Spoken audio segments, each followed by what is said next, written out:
ஒடுக்கப்பட்டவர்கள் சார்பாக கேட்கிறேன் உரிமை, அடைக்கப்பட்டவர்கள் சார்பாக கேட்கிறேன் உரிமை, ஒடுக்கப்பட்டவர்கள். இந்த நாட்டில் யாரும் ஹீரோங்கிற பேர் எடுத்துடக்கூடாதுங்க. அதுவும் முஸ்லீம் பேர் இருந்துடக்கூடாது. அந்த ஹீரோ பேர் லிஸ்ட்டில் முஸ்லீம் இருந்துடக்கூடாது. மோடி மட்டும்தான் இந்த நாட்டில் ஹீரோ. அவருக்கு எதிராக எந்த பேர் வெளிப்பட்டாலும் அதை எப்படி அவங்கள க்ளோஸ் பண்ணுறங்கிற வேலையை அதை மட்டும்தான் அரசு அதிகாரிகள் பார்க்குறாங்க. என்ன வக்கீல் ஹசன் ஞாபகம் இருக்கா? 2023 அதாவது கடந்த ஆண்டு நவம்பர் மாதம் உத்தரகாண்ட் மாநிலத்தில் ஏற்பட்ட மிகப்பெரிய சுரங்க விபத்து. அந்த விபத்தில் 42 தொழிலாளர்கள், அதாவது அதிகாரிகள்லாம் சேர்த்து 42 பேர் தொழிலாளர்கள் மாட்டிக்கொண்டார்கள். 17 நாட்கள் அமெரிக்க துளையிடும் நிறுவனத்திலிருந்து எல்லோருமே வந்து அவங்களை மீட்கிறதுக்காக 17 நாட்கள் போராடினாங்க. அமெரிக்கர்கள் கொண்டுகிட்டு வந்த அந்த அட்வான்ஸ்டு அந்த டெக்னிக் அது வந்து 10 மீட்டர் தூரம் தான் குடைஞ்சு போக முடிஞ்சது. அதுவும் முடியலை. கடைசியாக அவங்க 17 நாள், ஒரு நாள் இல்லை 2 நாள் இல்லை, 17 நாட்கள் அந்த சுரங்கத்துக்குள்ள தொழிலாளர்கள் 42 தொழிலாளர்கள் மாட்டிக்கொண்டிருக்கிறார்கள். அதை கடைசியாக யார் மீட்டது? இந்த காணொளியை பாருங்க. दिल्ली में रैट माइनर वकील हसन के घर टूटने का मामला बढ़ता जा रहा है।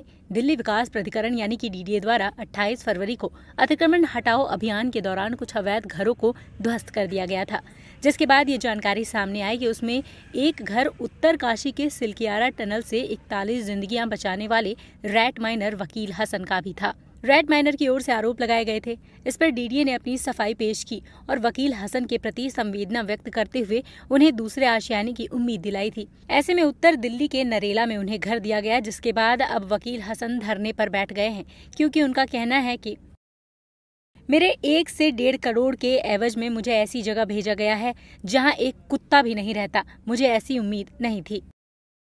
वहीं डीडीए द्वारा अतिक्रमण हटाने का ये मामला दिल्ली विधानसभा तक पहुंच गया। दिल्ली मंत्री सौरभ भारद्वाज ने वकील हसन के साथ साथ बाकी घरों के लिए भी न्याय मांगे हैं। जो लोग அந்த உத்தரகாண்ட் சுரங்கத்துக்குள்ள மாட்டிக்கொண்ட அந்த தொழிலாளர்கள் 17 நாட்கள் பல்வேறு பேரிடர் மீட்பு குழுக்கள் நாடு முழுவதில் இருந்து வந்தாங்க. அமெரிக்காவினுடைய ஆலோசனை பெற்று அவர்களுடைய சுரங்கம் தோண்டும் அந்த பாதுகாப்பாக சுரங்கம் தோண்டும் நிறுவனம் வந்து அவங்க கூட வந்து பார்த்தாங்க, முடியலை. கடைசியாக வக்கீல் ஹசன் தலைமையில் இருக்கிற எலி தோன்ற மாதிரி வலை தோண்டி போகிற குழு டெல்லியிலிருந்து புறப்பட்டு வந்து 24 மணி நேரத்துக்குள்ள ஒரே நாளில் 13 மீட்டர் தோண்டி மிக பாதுகாப்பாக 42 பேரின் உயிரையும் மீட்டது வக்கீல் ஹசன் தலைமையில் இருந்த அந்த குழு. அவர்தான் ஆலோசனை எல்லாமே. பாருங்க, 17 நாட்களாக நாடு முழுவதும் பதைபதைத்து கொண்டிருந்தது இந்த உத்தரகாண்ட் சம்பவத்தில். ஒரே நாளில் மீட்டர் வக்கீல் ஹசன். ஆனால் அந்த பேர் மட்டும் ராமன்கிற பேராக இருந்திருந்தா ஒட்டுமொத்த மத்திய மந்திரி சபையே போய் அவர் காலில் கும்பிட்டு விழுந்திருக்குங்க. பேர் வந்து வக்கீல் ஹசனா போச்சு. அதனால தான் இப்போ அவர் வீட்டை புல்டோசர் வச்சு இடிச்சிட்டானுங்க போல இருக்கு. நம்முடைய வாய்ஸ் ஆஃப் தமிழ் சேனல், பேச்சுரிமை சேனலுக்கு உங்களுடைய அன்பார்ந்த ஆதரவை தர வேண்டுகிறேன். மறக்காமல் சப்ஸ்கிரைப் பண்ணிவிட்டு பெல் பட்டனை அழுத்துங்க, கமெண்ட் பண்ணுங்கள், ஷேர் பண்ணுங்கள். இப்போ மீதி பகுதியை பார்க்கலாம். இந்த வக்கீல் ஹசன்கிறவர் டெல்லியில் குடியிருக்காருங்க. அதாவது டிடிஏ என்பது டெல்லி டெவலப்மெண்ட் அத்தாரிட்டி. இந்த விஷயம் வந்து கெஜ்ரிவாலை நம்ம குற்றம் சாட்ட முடியாது, அரவிந்த் கெஜ்ரிவாலை குற்றம் சாட்ட முடியாது. இந்த டிடிஏ டெல்லி டெவலப்மெண்ட் அத்தாரிட்டி, டெல்லியினுடைய சட்டம் ஒழுங்கு, போலீஸ் ரெண்டுமே மத்திய அரசினுடைய கையில் இருக்கு. ஏன்னா இது தலைநகரம், டெல்லி தலைநகரம் என்பதால் இது ரெண்டும் மத்திய அரசுடைய கையில் இருக்கு. அங்கே வீடுகள், அந்த ஒழுங்குமுறை, ரோடு, இந்த விஷயமெல்லாம் கையாளுறது டிடிஏ டெல்லி டெவலப்மெண்ட் அத்தாரிட்டி. அவங்க தான் பண்ணியிருக்காங்க. இவ்வளவுக்கு இத்தனாம் தேதி இடிக்க போகிறோம், உங்கள் வீட்டை புல்டோசர் வச்சு இடிக்க போகிறோங்கிற எந்த முன்னறிவிப்பும் நோட்டீஸும் வக்கீல் ஹசனுக்கு கொடுக்கப்படவில்லை. கசூரிங்கிற பகுதியில் இருக்கு அவருடைய வீடு. அந்த பகுதியில் இடிக்கப்பட்டது அவருடைய வீடை தவிர வேறு எதுலையுமே இடிக்கலை. ஆனால் எல்லாத்தையும் இடிச்சிடும்னு சொல்லி போய் சொல்கிறாங்க. அதாவது விதி மீறல் கட்டடம்ங்கிறாங்க. ஆனால் 38 லட்சம் ரூபாய் கொடுத்து தான் வக்கீல் ஹசன் ஒரு இந்து பெண்மணிக்கிட்ட இருந்து வாங்கியிருக்காரு வீட்டை. என்ன, இந்து பெண்மணிக்கிட்ட இருந்து 38 லட்சம் ரூபாய் கொடுத்து தான் தன்னுடைய உழைப்பு முழுவதையும் கொடுத்து வாங்கியிருக்காரு. இப்போ டிடிஏ இது என்னுடைய இடம்னு சொல்கிறாங்க. அவர் கோர்ட்டுக்கு போவதற்கான ஒரு வாய்ப்பு கூட கொடுக்கல. வந்த உடனே புல்டோசர் வச்சு இடிச்சிட்டாங்க. இந்த விஷயம் இடிக்கப்பட போகிறது என்று அரசல் புரசலாக தெரிந்து 10 நாட்களுக்கு முன்பாகவே அங்கே வந்திருந்த அஜித் திவாரி என்ற மத்திய அமைச்சரை பார்த்து முறையிடுறாரு வக்கீல் ஹசன். இல்லை, நாங்கள் உங்களை வீட்டை இடிக்க மாட்டோம், நாங்கள் உங்களுக்கு மாற்று இடம் வீடு தந்துட்டு தான் நாங்கள் இது பண்ணுவோம், நாங்கள் நோட்டீஸ் கொடுக்காம எதுவும் இது பண்ணுற அந்த ஐடியா கிடையாது அப்படின்னு சொல்லி உறுதிமொழி கொடுத்துட்டு போகிறார் அஜித் திவாரி. ஆனால் 28ஆம் தேதி புல்டோசரோடு வந்தவங்க காலையிலே அவர் வீட்டை இடிச்சிட்டாங்க. எதிர்த்து குரல் கொடுத்த அவரை உடனடியாக போலீஸ் ஸ்டேஷனில் கொண்டு வைத்து உட்கார வச்சுட்டாங்க. போலீஸ் ஸ்டேஷனில் அவரையும் அவருடைய பிள்ளைகளையும் மனைவியும் கூட்டி கொண்டு வந்து வீட்டில் உட்கார வச்சுட்டு இங்கே இடிக்கிற வேலையை பார்த்துருக்காங்க. இடித்து முடிச்சுட்டு அப்படியே போட்டுட்டு போயிட்டாங்க. இரவு முழுவதும் அவர் அன்று முழுவதும் ஒரு படுதாவை கட்டிக்கிட்டு அந்த இடத்துல அவர் இரவு முழுவதையும் கழித்துட்டு மறுநாள் பொதுமக்கள் அவருக்கு உதவி பண்ணியிருக்காங்க. ஏன்னா முஸ்லீமா பிறந்தது ஒரே குற்றத்திற்காக, முஸ்லீம் என்பதற்காக அந்த 42 பேர் உயிரை அவர் காப்பாற்றுறதுக்கு மறுப்பு தெரிவிக்கலையே. அன்றைக்கு இந்தியர்களாத்தானே அவர் போனார். இந்தியர்கள் மாட்டிக்கொண்டிருக்கிறார்கள், இந்தியர்களுடைய உயிருக்கு ஆபத்து என்ற அளவில் தானே அவர் வக்கீல் ஹசன் உடனடியாக ஓடிப்போய் அந்த எலிவலையை தோண்டி தொழிலாளர்களை மீட்டார். ஆனால் நீங்கள் ஒரு முஸ்லீம் ஹீரோங்கிற பேரோட இருக்கக்கூடாதுங்க. எந்த வகையிலாவது அவரை பழிவாங்க வேண்டும், பங்கப்படுத்த வேண்டும். இதுதான் பாரதிய ஜனதா கட்சியினுடைய மோடி அரசினுடைய அதிகாரிகளுடைய அமைச்சர்களுடைய நடவடிக்கை. எப்படியாவது மோடியினுடைய மனம் குளிர வேண்டும், மறுபடியும் எம்பி சீட்டு வாங்கணும், மோடியினுடைய கடைக்கண் பார்வை தங்கள் மேல் விழ வேண்டும் என்பதற்காக இவர்கள் செய்கிற மோசடியான, அதாவது விதி மீறல் கட்டிடமா இவங்க சொல்றது விதி மீறல் கட்டிடம். இது டிடிஏவுக்கு சொந்தமானது, டெல்லி டெவலப்மெண்ட் அத்தாரிட்டிக்கு. ஏண்டா நீங்க விதியே மீறலையா? சண்டிகர் மேயர் தேர்தலில் எவ்வளவு பெரிய அயோக்கியத்தனம் பண்ணீங்க? சண்டிகர் மேயர் தேர்தலில் பண்ணினது என்ன? விதிப்படி நடந்தானா அந்த தேர்தல் அதிகாரி? பப்ளிக்காக சிசிடிவி காட்சியை பார்த்துக்கிட்டே அவன் சிசிடிவி இருக்கிறது தெரியுது, அவன் திருத்துறானே, அப்படியே திருத்தி போடுறத நாடே பார்த்துச்சுல்ல, நாடே பார்த்து உங்க முகத்துல காரி துப்புச்சுல்ல, அது விதிமீறல் இல்லையா? சரி, இமாச்சல் பிரதேசத்தில் 6 எம்எல்ஏக்கள் கட்சி மாறி ஓட்டு போட்டாங்களே, அவங்க மேல அதை ஏத்துக்கிட்டீங்கல்ல அந்த ஓட்டை? இது விதிமீறல் ஓட்டுன்னு சொல்லி ஏத்துக்கிறாம இல்லையே, விதி மீறித்தானே அவங்க போட்டாங்க. அந்த ஓட்டை ஏத்துக்கிட்டு நீங்க எம்பி பதவி வாங்கிக்கிட்டீங்கல்ல. இவர் மட்டும் விதி மீறிட்டாரா? அந்த பகுதியில் விதிமீறல் கட்டிடங்கள் நிறைய இருக்குது. ஆனால் இடிக்கப்பட்டது வக்கீல் ஹசன் வீடு மட்டும்தான். வேறு எங்கேயுமே எல்லா வீடையும் நாங்கள் இடிச்சிட்டோம் அப்படின்னு சொல்லி சொல்றானுங்க. ஆனால் தொலைக்காட்சி நிருபர்கள் இது வெளிப்படுத்தி இருக்கிறது, பிபிசி மற்றும் சில சேனல்கள் வெளிப்படுத்தி இருக்காங்க. ஆனால் பிபிசி நிருபர் என்ன சொல்றாரு, நாங்கள் போய் விசாரித்தோம், அந்த பகுதி முழுவதும் விசாரித்தோம், வேறு எங்கும் வீடுகள் இடிக்கப்படவில்லை, வக்கீல் ஹசனுடைய வீடு மட்டும்தான் இடிக்கப்பட்டிருக்கிறது என்று பிபிசியே சொல்லுது. அப்ப விதி மீறல் நீங்க நினைச்சா விதி மீறல் பண்ணுவீங்க. உங்களுக்கு தேவைன்னா விதியை மீறுவீங்க. என்னையா ஒரு 42 உயிரை அவன் காப்பாத்திருக்காரு வக்கீல் ஹசன்.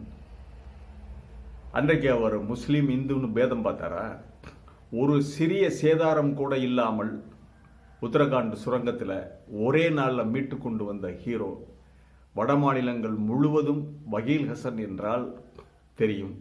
அப்போ இந்த மாதிரி ஒரு பேரெல்லாம் இருக்கக்கூடாது. எப்பொழுதும் இஸ்லாமியர்களுக்கும் இந்துக்களுக்கும் இடையில் அந்த ஒரு புகைச்சல், ஒரு ஒரு ஒரு சண்டை வர்றது மாதிரியான ஒரு எதிர் துருவங்களாக இருக்கின்ற ஒரு மனநிலை எப்பொழுதுமே இருக்க வேண்டும். இதுதான் இவங்களுடைய சித்தாந்தம். இஸ்லாமியர்கள் மேல் எப்பொழுதும் வெறுப்பை கக்கி கொண்டே இருக்க வேண்டும். இஸ்லாமியர் ஒரு ஹீரோ என்ற ஒரு நியாயத்தை எடுத்து சொல்கிறவராக இருக்கக்கூடாது. ஒரு நீதி நேர்மை உள்ளவராக எந்த இஸ்லாமியரும் தென்பட்டு விடக்கூடாது. அவருக்கு ஹீரோங்கிற இமேஜ் மக்கள் மத்தியில், பொதுமக்கள் மத்தியில் அந்த இமேஜ் கிடைச்சிட்டா அது மத வேறுபாட்டை மறக்கடிக்க செய்துவிடும். ஒரு முஸ்லிமோ இந்துவோ சீக்கியரோ யாருமே நல்லெண்ண அடிப்படையில் நியாய தர்மங்களை பார்த்து அதன் அடிப்படையில் தன்னுடைய ரத்தம் சிந்தி வேர்வை சிந்தி பொது வெளியில் பொதுமக்களுக்காக பாடுபட்டு பெயர் எடுத்துடக்கூடாதுங்க. அது மோடி ஒருத்தர் தான் எடுக்கணும், வேற யாரும் எடுத்துடக்கூடாது. குறிப்பாக முஸ்லீமாக இருந்து விடக்கூடாது. அப்படி முஸ்லீம் ஒருத்தர் பேர் எடுத்து அவரோட இந்துக்கள் ஐக்கியமாகிட்டால், தங்களுடைய வேறுபாடுகளை மறந்து ஒன்றாகிவிட்டால் நம்ம வேலை போயிரும்ல, ஆட்சி அதிகாரம் போயிரும்ல.